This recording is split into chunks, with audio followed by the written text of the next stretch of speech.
warned about decline before, but this is different.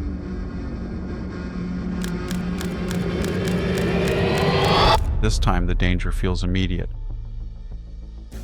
Victor Davis Hanson warns that nobody dares say this about the left, that the hysteria isn't a bug, it's the strategy. Noise replaces reason. Panic replaces truth.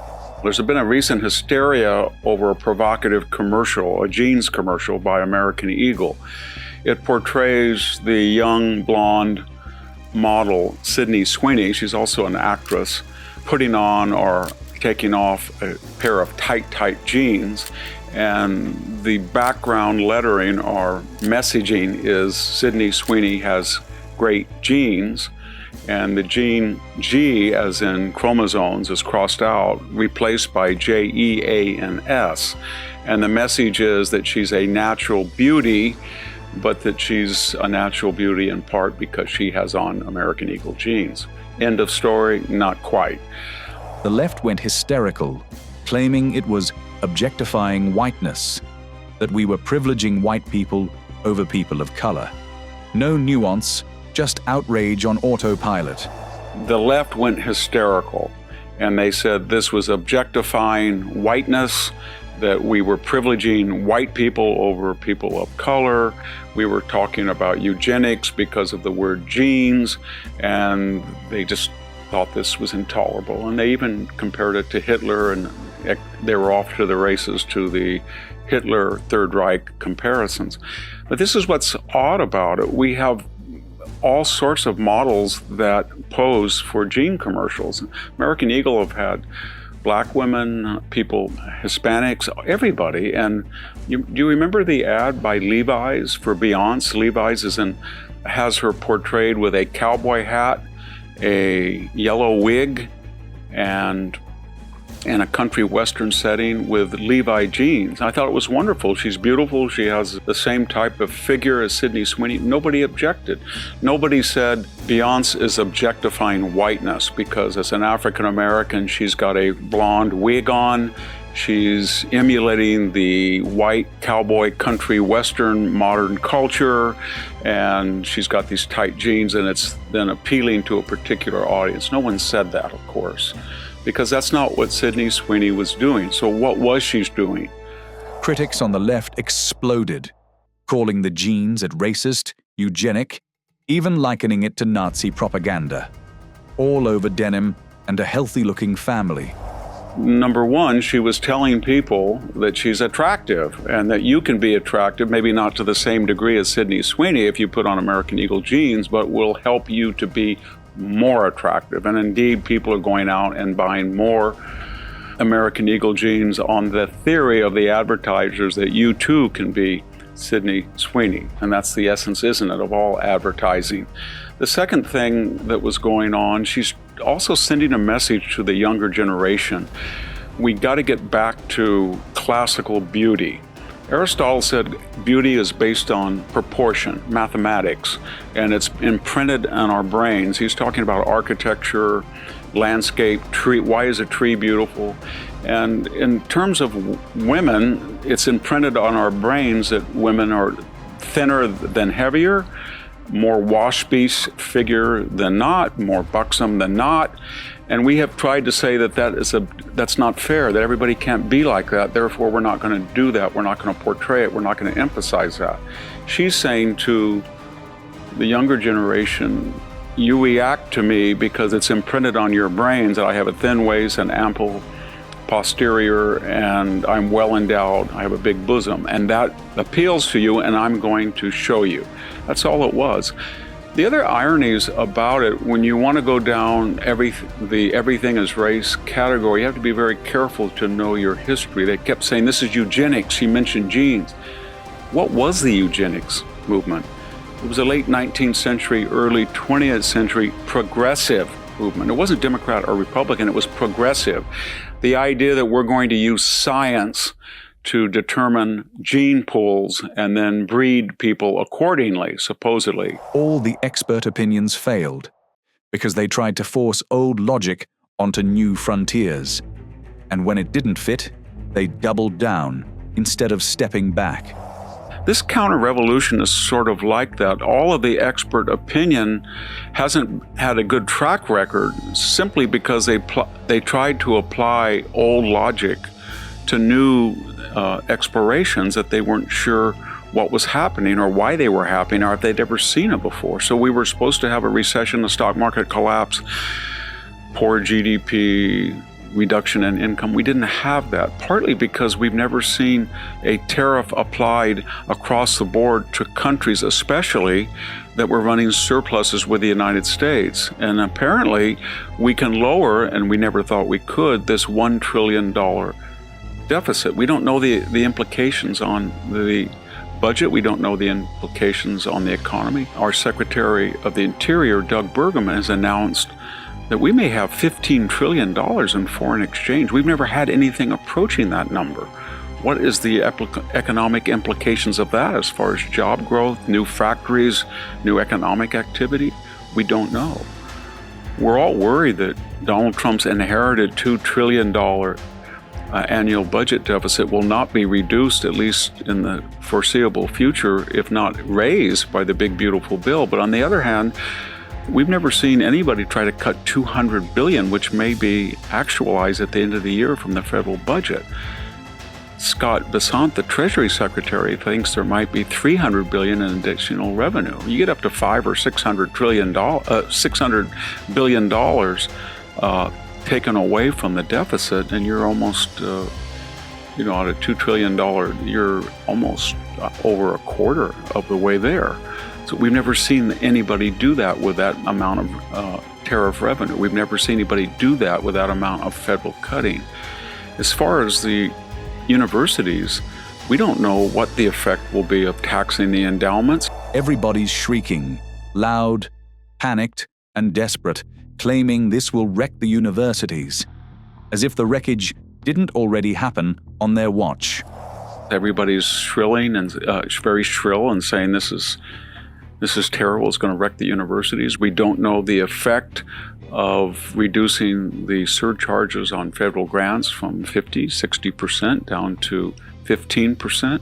We don't know the effect of saying to the universities, you're violating the civil rights statutes of the 1960s, and especially the 2023 Supreme Court ruling, by having segregated dorms, segregated safe spaces, segregated quote-unquote affinity graduations.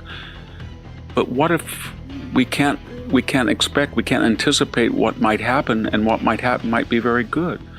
Maybe if you stop fixating on race, people will get along better. Maybe they'll assimilate better. Maybe they'll be integrated if they live together and race is incidental, not essential to where they sleep every night or where they go on campus. You don't get rid of safe spaces. Maybe the university will cut the legions of administrators, that big administrative bloat, if they cannot charge the government 55%. Maybe they'll learn how to run their labs or their computer stations or something on 15%. Maybe if we tax endowments, the universities will say, well, our faculty were 95% left-wing. The curriculum that we impose in the general education is all slanted. Maybe just to restore our tax-exempt status, we should try to be more enlightened and more disinterested. And the same thing finally on the border. There is no illegal immigration right now, and we were told that was impossible. The experts said you have to have comprehensive immigration reform, but we've never tried it before the way that Donald Trump did. We've never said we're going to build a wall through the entire border space from the Gulf to the Pacific. We've never said that we're going to stop catch and release, together with making people apply for refugee status before they get to the United States. We never said if you come across the United States, you will be deported. We've never said, here are the incentives for self-deportation, and 1 million people took it up. What am I getting at? On the budget, on the economy, on the universities, on the border, and I could apply this as well as to the radical changes in military recruitment, in DEI. No one has ever said we're going to actually do what conservatives and Republicans have promised for a half century. And when you do that, and you actually carry through your promises, you're in unknown territory. You're boldly going where no one has gone before. And traditional wisdom is not only correct in predicting what will follow. You can't outrun a disaster you created with your own decisions. The public noticed, and the damage is permanent. Victor Davis Hanson declares he never saw this coming from Trump. It wasn't bluster or backlash. It was something else entirely. Well, it's been heralded as a new order, a golden age, a divergent pathway, sort of reflects the Great Seal of the United States, that great quote from Virgil's Eclogues, Novo Ordo Seclorum, a new order of the ages. I think that's because of two or three things. Number one, it was the greatest comeback in American presidential history. Number two, unlike 2017, there is no demonstration, so he's won over or defeated most of his opponents. By that I mean the tech lords. That picture of Jeff Bezos, Mark Zuckerberg, Mark Andreessen, Elon Musk sitting next to him. The media is, they're reduced to saying that just a normal little wave by Elon Musk is a salute. That's what they came up with on Inauguration Day as far as anger or opposition. So, and the third thing is he signed over 200 executive orders, and he's got just 4 years. And so he thinks he has to move nonstop quickly every minute. So I think we're going to be in for a roller coaster ride in the way we've never seen before. Trump, like many of us, said Joe Biden would wait until the last possible moment to pardon his family. Delay is the tactic. The timing is the shield. I don't know what his intentions were, but he gave Trump credence of all the things he'd said. Trump had said, as many of us, that Joe Biden would wait to the very last minutes before pardoning his family. And he waited till Trump was actually giving his address right before he was going to be sworn in. Trump didn't know about it while he was speaking. But he did a lot of things. Then he just took away all the arguments, because these were not pardons, remember, of the traditional sense. We've only done this once in our history, given a preemptive pardon for not noticed or never charged. We only did that with Gerald Ford's pardon of Richard Nixon. The left had been screaming since 2007 that Trump would call for something like January 6th. But when the moment came, he didn't. The script they wrote didn't match the ending. So that the left had been screaming and yelling in 2007 that Trump had talked about that for the January 6th, but then he didn't. So they were just totally embarrassed, shocked. They were hypocritical. They said, well, maybe it was okay for Biden, but it wasn't for Trump. And then of course they greenlighted Trump's own pardons of the J6 people, and it just brought to the fore that he had no defenders, because he had vociferously criticized the way he was deposed. The Obamas, he said, were in on it. Jill Biden blamed Pelosi. He blamed Barack and Schumer. And so there was no constituency left. He left the presidency as a solitary figure. Trump was left under a cloud of anger and invective, but he never lost his mega base. Biden has no base, no defenders, period, not even in his own party. Well, those were aspirational speeches. They were, pass the torch to a new generation, ask not what your country can do for you, what you can do for your country, Reagan, all of this, Morning in America, that stuff. But this was it was a blueprint of attack. He went through all of the things from DEI to energy to the border and he promised, he said, we're going to end illegal immigration. We're going to end this misinterpretation of the 14th Amendment on anchor babies. We're going to end catch and release. It was very detailed, but it was a plan of attack we haven't heard. And you could see the faces of our former presidents.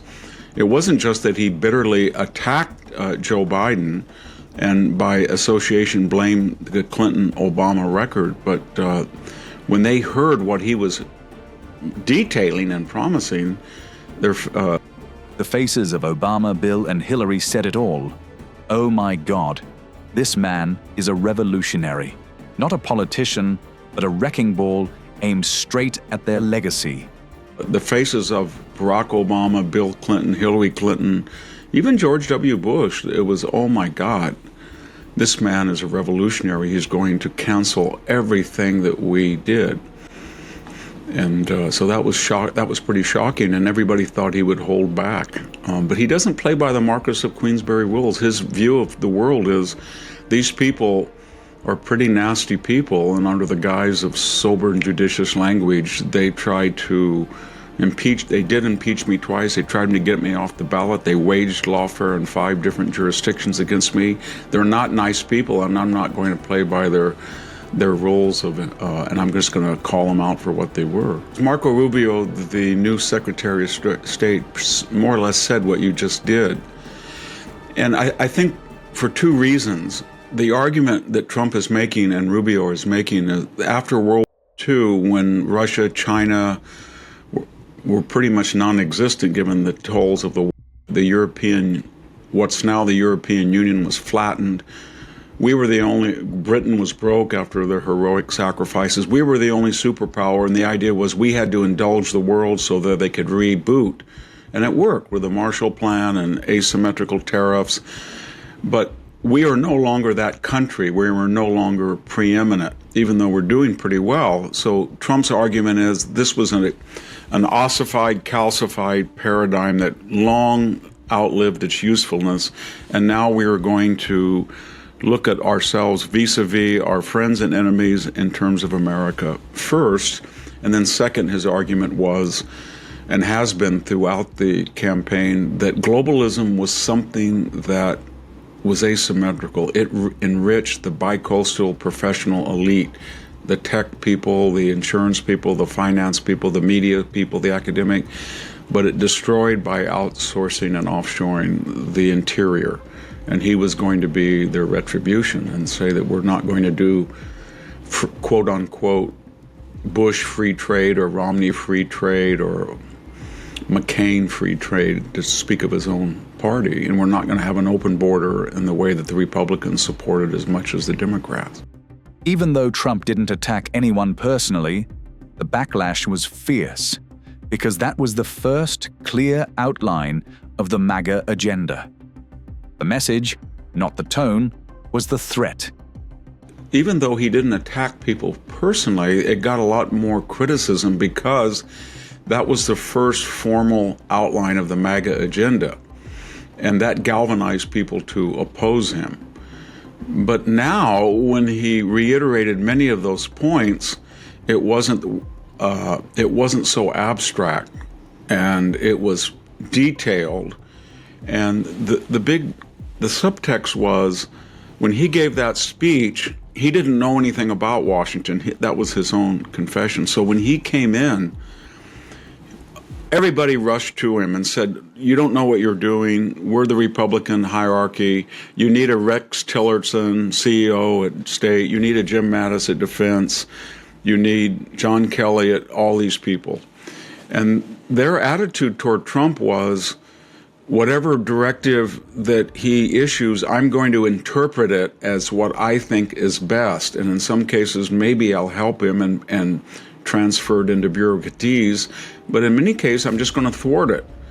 So it didn't happen the way he thought it would happen, the MAGA agenda. This time, every single cabinet, all 13 appointments, everybody from the NIH to the FBI, the first requisite is, are you loyal to the president, and does he have to worry about you subverting his agenda like last time?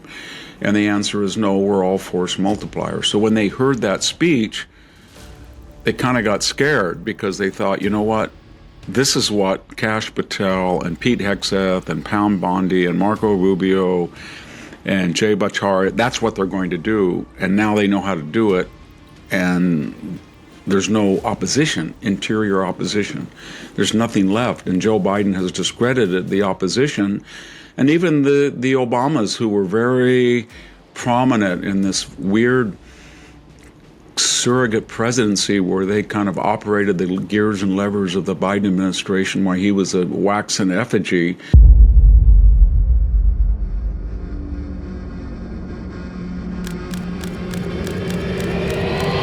And whatever's coming won't be gentle. Victor Davis Hanson warns that this catastrophe will rupture the Democratic Party for decades, shattering its narrative and exposing the fractures it can no longer hide. I'd like to talk today, if I could, about the changing of the Democratic Guard. There was some news lately that Senator Dick Durbin from Illinois, he was the author, remember, of the DREAM Act. He was a hardcore liberal. You could even say he was left of center. He's stepping down. He's in his 70s, and there's a changing of the guard. Chuck Schumer, in some polls, is running, I cannot believe it, behind AOC for his upcoming senatorial bid by 20 points and more in a primary. And then, as sort of a force multiplier of this, I just saw Nancy Pelosi. She was at a public event. I think she's 85, turning 86. She was as incoherent as Joe Biden. So what's Victor trying to say? Victor asserts that we're watching a changing of the Democrats' radical guard, driven not only by aging, but by an ideology burning hotter than the leaders who once contained it. We're watching a changing of the guard, both due to aging, and we see that with Joe Biden, and the Biden generation is over with, and Nancy Pelosi. And then the next cohort in their 70s, the septuagenarians, they're terrified.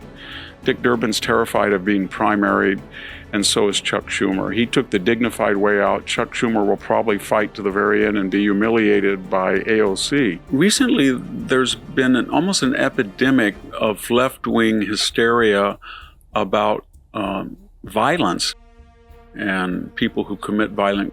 And it's more than just hysteria. There's been an effort to defend people that commit heinous or almost glorify them, or just neglect the severity of their on innocent people. It takes various manifestations, but it does reveal and illustrate this element of leftism, that it's heartless, it's cruel, it's cold. It's almost as if to make an omelet you have to break, as Joseph Stalin said, a few eggs. Victor warns that for the sake of ideology, left-wing leaders and activists are now willing to sacrifice public safety and justice. I'll give you a few examples. We have over 600 sanctuary jurisdictions, and that means that in these areas of states, cities, and counties, when an illegal alien commits a crime and he's apprehended, and he is not legally in the United States, these jurisdictions will not turn him over to ICE, Department of Homeland Security agency. They will not do it. In other words, they're saying to all of us, we would rather let these people out, and they do get out, and maybe commit, and that's a price we'll pay in opposition to border security. We see another manifestation with Trump's 30-day takeover. It's not a takeover, it's an augmentation of the Washington, D.C. police forces by bringing in federal forces. And for the first time in decades, there has been an 8-day period where there hasn't been a single in Washington, D.C. The residents seem very happy, although careful not to express that joy because it's contrary to the mainstream leftist governance of the city. But what's weird is Trump is getting lambasted by mostly wealthy, white, protected liberals, that he's a autocrat, a dictator, for coming into Washington and trying to help people live normal lives in the inner city.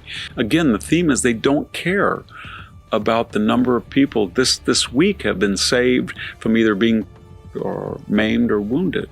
But there are 2 or 3 other examples that are even more egregious.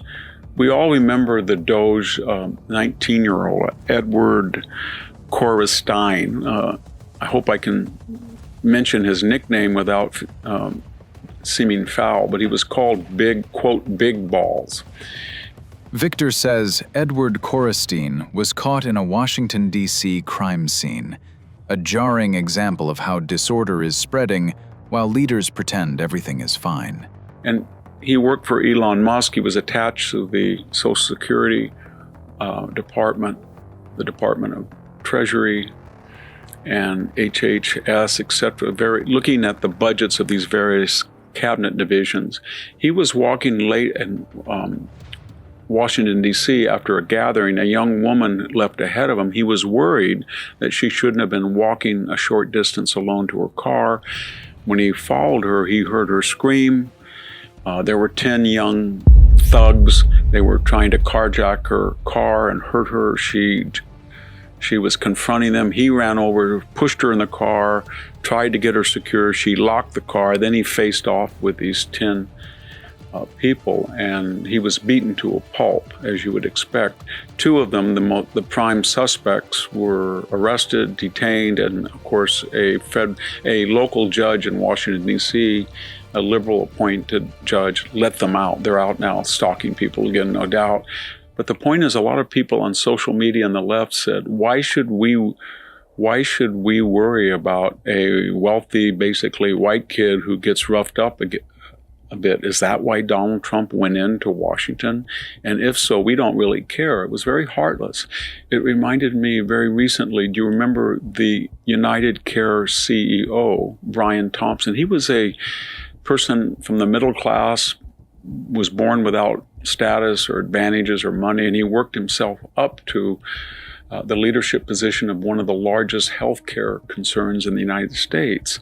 And Luigi Mangione, a 25 or 26-year-old wealthy, well-educated kid, high status, privileged, decided that he was an enemy of the people because healthcare was not universal, and United Healthcare may have refused coverage to certain people in need. So he decided he was going to kill him, and he did kill him. He murdered him.